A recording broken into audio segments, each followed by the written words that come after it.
Has enjoyed basking in the #1 sales spotlight for many years. Every time we wheel a new Impala onto our test track, we can't help but wonder why. Is it styling, performance, engineering?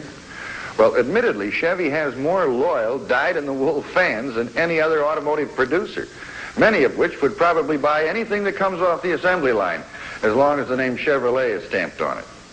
Well, they seem to have the uncanny ability to come up each year with new ideas and innovations that, in many cases, become standards in the industry. In the past, the Impala has never failed to impress us. However, with this 1969 offering, we feel that Ford and Chrysler just might woo many of these Chevy fans away from the camp.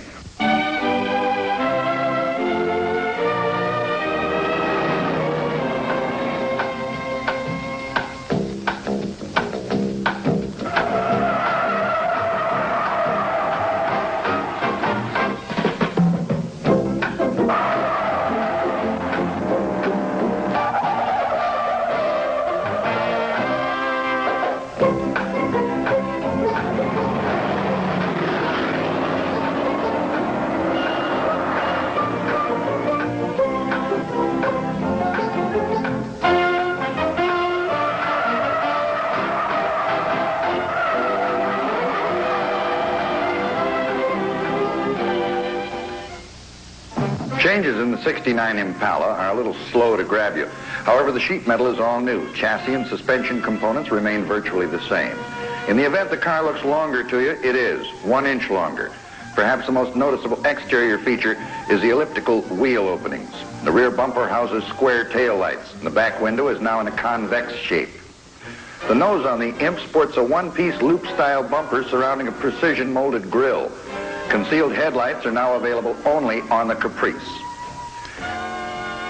These Goodyear polyglass tires are at least half the reason we were able to stay on the track. They're mounted on a 119-inch wheelbase. Chevrolet offers one of the widest engine choices in the field, but this one couldn't punch its way through a wet Kleenex. We had a 396 cubic inch V8 with one 2-barrel Rochester carburetor delivering 265 horsepower. Chevrolet seating is and always has been very comfortable. The new fabric selections and colors for '69 are real eye poppers. If you have to have them, I suppose these headrests are as good as any. Frankly, we don't like them. The steering wheel is adjustable and handled well. The horn buttons are on each side of the padded center bar. Instrumentation, what there was of it, was clear and easy to read. However, there's a light to tell you just about anything you want to know.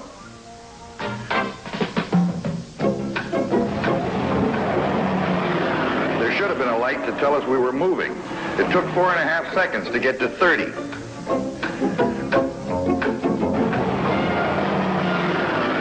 Our driver almost put his foot through the floorboard on the second run, but it still took 8.7 seconds to make. On our 0 to 60 run, there was quite a bit of anxiety. We didn't know if it'd go that fast. But 13.7 seconds later, we made it.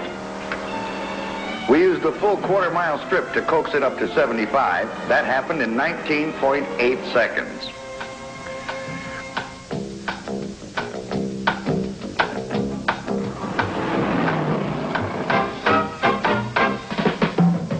We had drum brakes on the after wheels with discs up front. In our entire time on the braking course, heat buildup was not excessive, nor was pedal fade. From 30 miles an hour, it took 38 feet to stop. The springs on this Impala were soft, and we thought the nose would dive right into the asphalt. From 45, it stopped in 67 feet. These brakes were pulling to the left severely. However, we don't make adjustments. We drive them as they are and show them like it is. From 60 miles an hour, 155 feet. This new Impala seemed to have a softer ride than last year's model. Up front, there were wishbones and coil springs. In the rear, a live axle with coil springs. We've always liked Chevy's power steering. It allows a good feel of the road. When coming into a corner at average speed, steering is about neutral. But when you push it through, hard understeer sets in, and the front end washes out. With our lack of power up front, it was difficult to drive through any corner.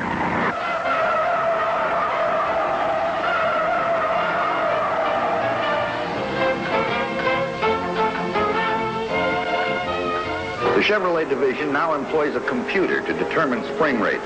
When our tester went down the line to get its legs, the dials must have been set at the softest point. We like the road-hugging security of a beefier suspension system. However, Chevy continues to maintain quality craftsmanship and construction. Removal of the vent windows gives a far more spacious feeling, and the ride is extremely quiet.